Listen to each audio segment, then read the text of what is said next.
Donnie iniwan ni Belle.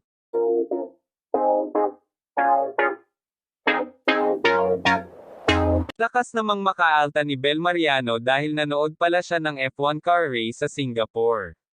Kumbaga, join siya sa mga Pinoy celebrities tulad nina BBM, Corina Sanchez, McCoy Dubs, mag-asawang Aubrey Miles at Troy Montero at iba pa para manood ng nasabing motor racing event. Sa kanya namang Instagram, very proud niyang ibinahagi ang kanyang kauna-unahang Formula 1 World Championship experience.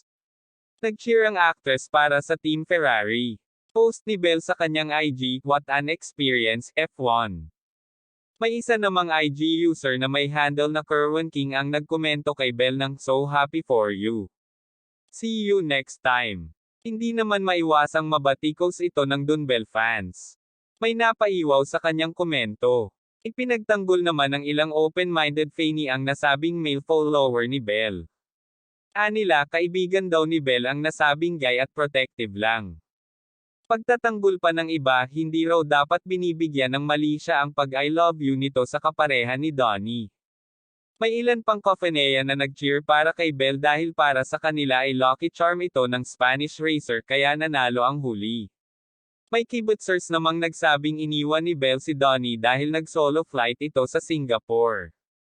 May mga nagtatampo pang Delulu fans na kesyo matagal na nilang hindi nakakamit ng personal na magkasama ang magka-love team.